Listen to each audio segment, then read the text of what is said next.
So there was a story that is told of an elderly couple who were celebrating their 60th wedding anniversary. To some, that's not so old, but in this story, it is.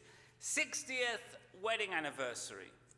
Now, they had married as childhood sweethearts. And in their retirement years, they moved back to the neighborhood that they grew up in as children. And they decided one day that they would walk around the area to see what was left of how it was when they were children. And they came upon the school where the two of them had gone to school together. So holding hands, they walk into the school. It was not locked, it was open. They walked up and down the hallways, reminiscing about what it was like when they were little kids. And they came upon the classroom where they first met, and they studied together.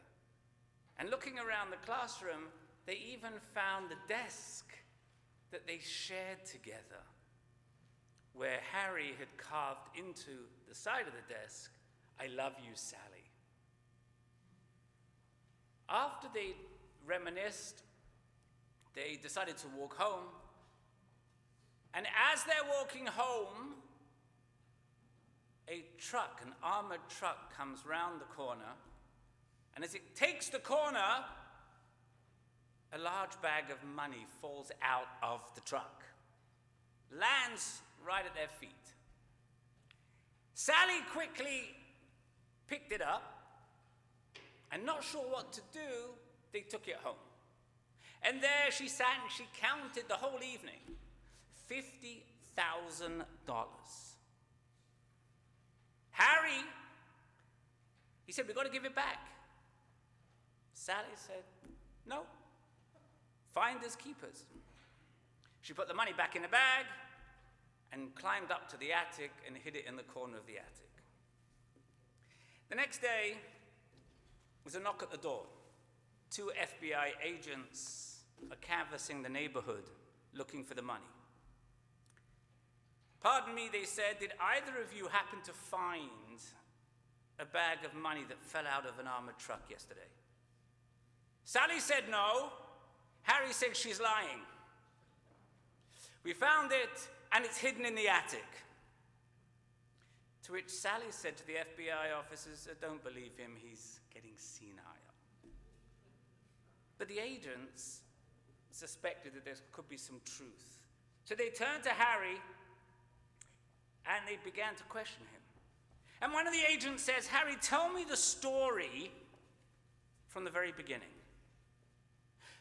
"Well," said Harry, "it was really very simple. Sally and I were walking home from school yesterday," to which one FBI agent looked at the other and said, "We're out of here, let's go."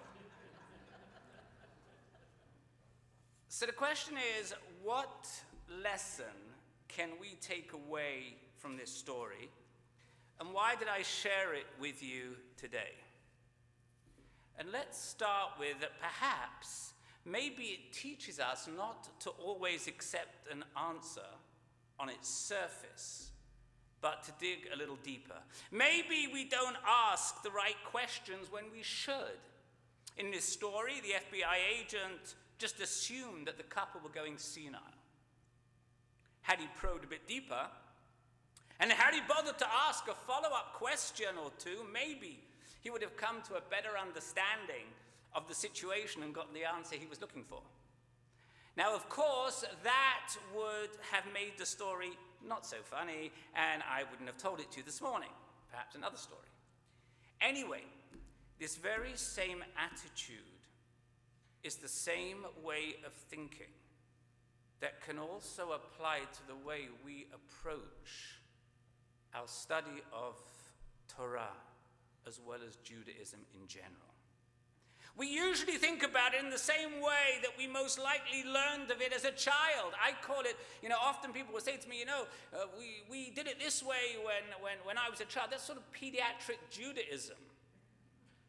And most people don't have adult Judaism in their lives. They have what they learned as a kid.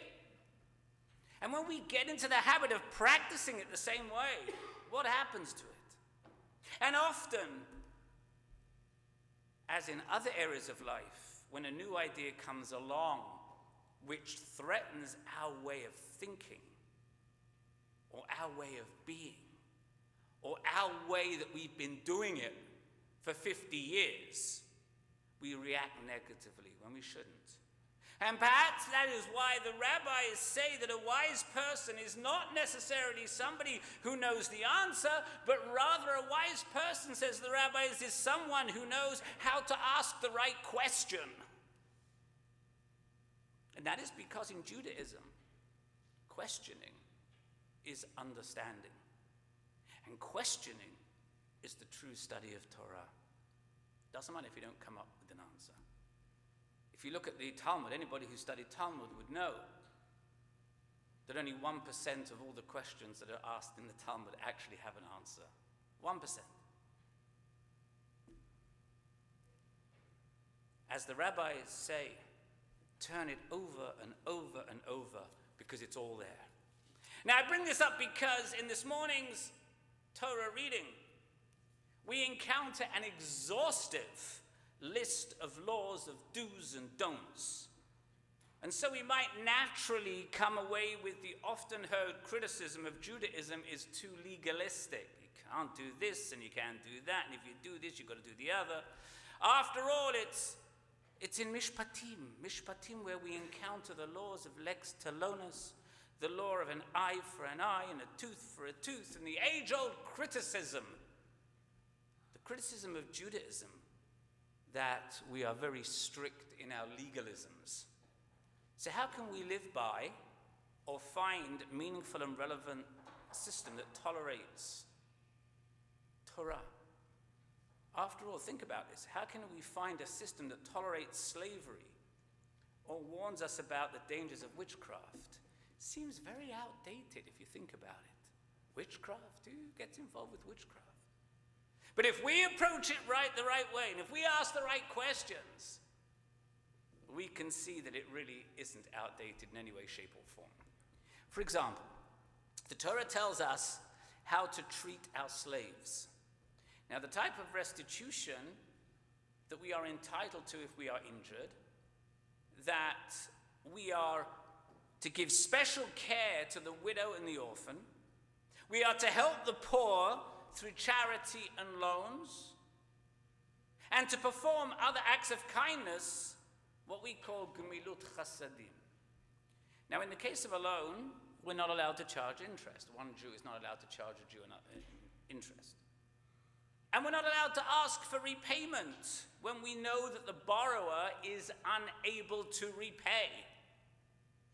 And if we take his clothing as collateral, we must return it each daytime so that the borrower can wear it and go out to work. And if we take his mattress for collateral, this is what the Gemara tells us, we must return it every evening so that he can sleep. If we see our enemy's donkey being burdened, we must take steps to help ease that burden from the animal. These mitzvot are very important in today's world. They get overlooked. Why do we overlook them? Because we are accustomed to thinking of the Torah as a strictly legal document, or as Judaism as a rigid system outdated of rules and laws. And we believe that it's not appropriate to question or dig deeper. But that's not true. We are also commanded to look at the deeper meaning, to look at the moral, ethical, and underpinnings of these laws, and yes, to question its words and its meanings so that we may interpret the Torah in such a way that it is true relevance and meaning to our lives today. Otherwise, it becomes just another book. These are the laws which exist in order to have a just and a righteous society. That's the goal of the Torah. And these laws, as dry as they may seem, also exist to teach us values. We don't just literally follow the laws, but we also look at the values that they teach us. They teach us about our history, they teach us about our tradition, and then ask how we can impart those values in each and every generation, this one included. And I think that if we look at some of the underlying assumptions of these laws, we can see how Judaism isn't really about laws at all. It's actually about people and their relationships. It's about upholding a system of values which are markedly different from those of the world around us, especially thousands of years ago, but even in today's society as well. Take the institution of slavery, for example. Big thing now in our days. Big thing. Talking about reparations for those who were enslaved.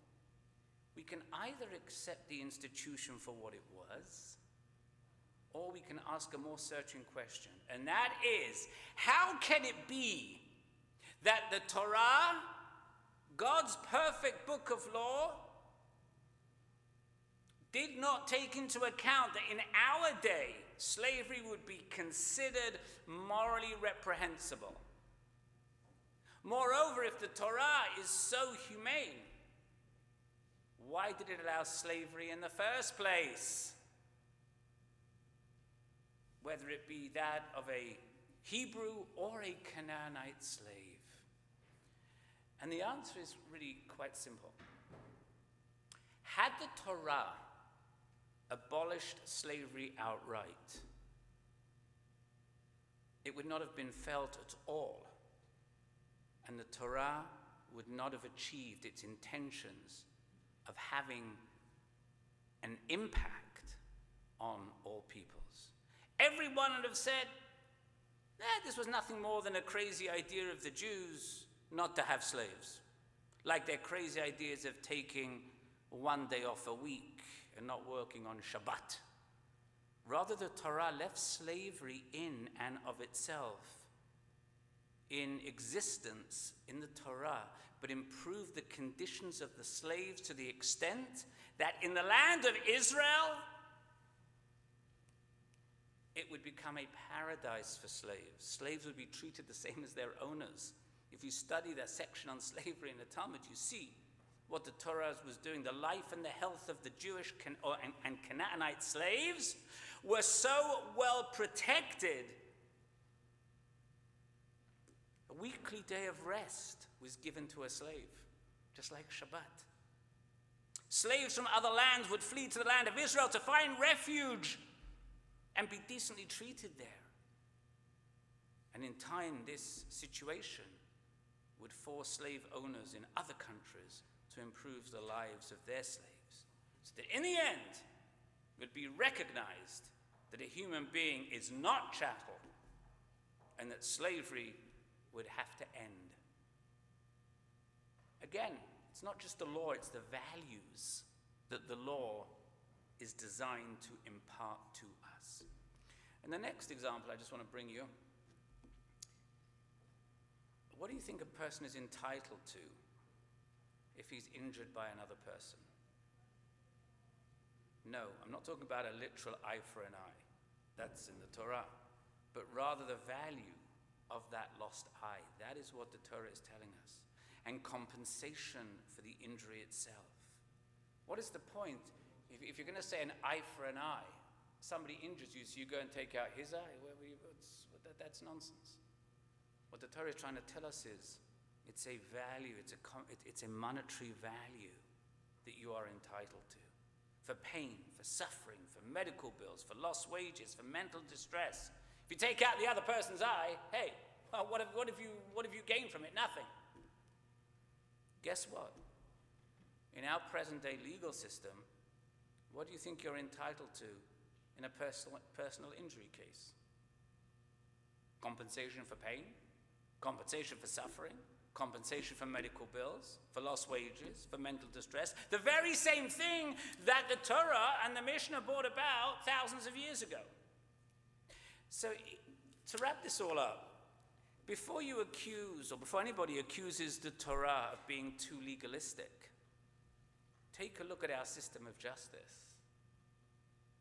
And then ask yourselves this question: where do you think our laws and our system of justice actually came from? The whole purpose of these laws in Mishpatim that we read today, or I should say the Cantor read today, as well as all of the commandments in the Torah, is not some notion by God to get us to follow his dictates blindly. The purpose is to improve our relationships with each other and to help us to become better people and to improve the society in which we live. And we don't do that just by accepting preconceived notions of what the Torah means.